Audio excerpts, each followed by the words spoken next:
One of the biggest things that Carrie just shared is also about I can choose my happiness, right? And when we start to understand that we can truly choose in every moment who we're going to be, we can give that same greatness to our staff, to our directors, and tell them, you know what, I know right now you're really scared, but I actually know that you can choose bravery over this. You can choose courage over comfort. You definitely have the power to choose. Right? I've been in a lot of choice moments in the last 48 hours. So we always have the moment to choose how we want to show up in that moment. Hi, I'm Khani Olshansky, mama of 4 and creator of the School of Excellence system. And I'm on a mission to help early childhood leaders build and sustain schools of excellence. So if you want to create a collaborative culture, build efficient systems in your school, and design an environment that can grow your team, then you're in the right place. In the last 15 years that I've been working in the early childhood field, I've become deeply passionate of helping leaders with their mindset, their skills, the tools, and the strategies to build their schools. So each week, I'll share strategies, advice, coaching, and inspiring interviews. I know that you want to create a ripple effect in your school and your life. So let's do this together. So, how do we flip the script, okay?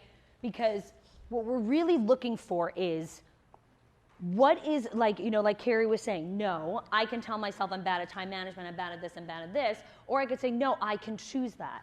So we need to flip the script in our mindset of like, am I looking at my staff that they're not taking initiative? Well, like Dana was saying, if it's fear, then what is the antecedent to fear? Or the opposite? Did I use that word right? I never did well in English class.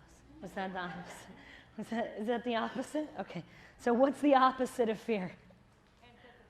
Antithesis? Don't get me started on English words. How do we say the opposite of fear? Safety, right? They feel safe, right? We feel safe. So here's a fantastic strategy that I know that any director that's been doing this consistently, that is always the caveat, consistently starts to see teachers' invisible barriers come down, okay? A meeting ritual in that you put out 2 baskets in the beginning of every single meeting. And one basket says, what is my win? And one basket says, what do I need help with? Because yesterday, when you started off the day, you started off with the exact same thing. What is my greatest accomplishment? And what do I need help with right now?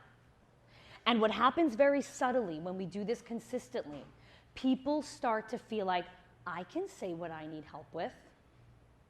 There's a school in Florida that I work with one-on-one. She has 47 teachers. I think all of them are veterans, maybe a couple of them are not, and by veterans I mean 15 plus years working with her. She started to do this exercise consistently. She did it a little differently. She did it on a whiteboard, and people came in, and the way that they signed in, the way she knew that they were actually at the meeting, was they had to answer the question there on both sides. She said it was amazing how teachers started writing, I need help with a child who's constantly biting.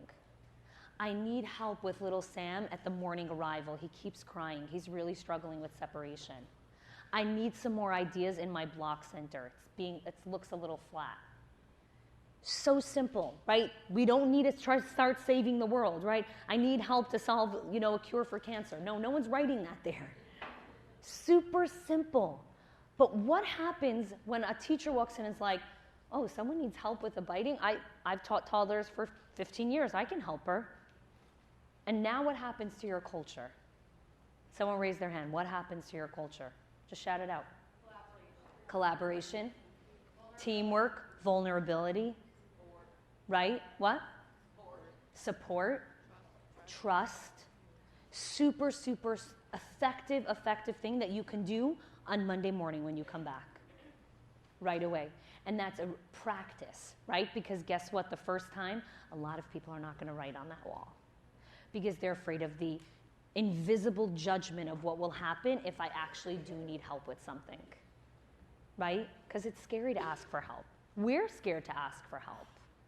Yes? Is that something that you could send out in an email too? So Amy just asked, is this something that you can send out in an email?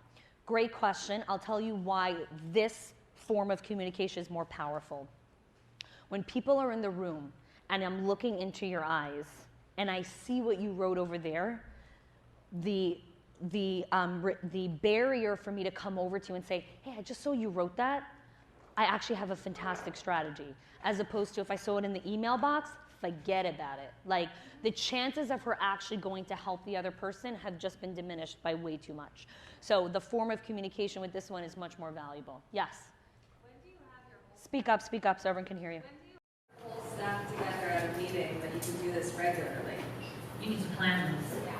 So how do you have, so it's like an after school meeting?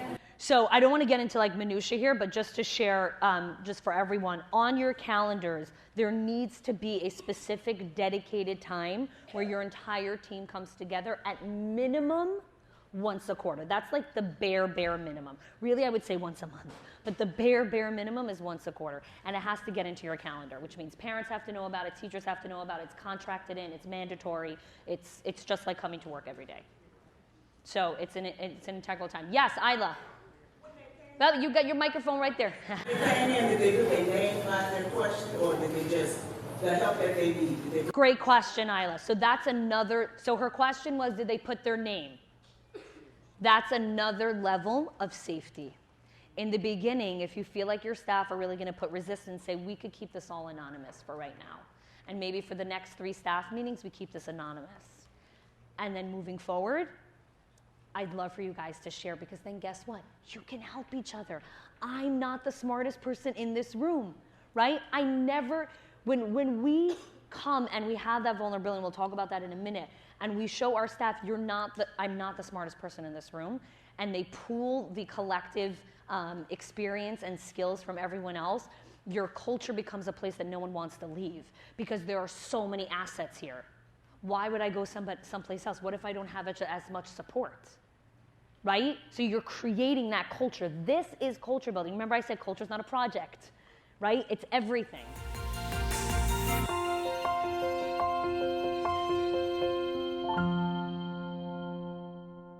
If you like this video, make sure to subscribe using the bell so that you get notifications when we release videos twice a week.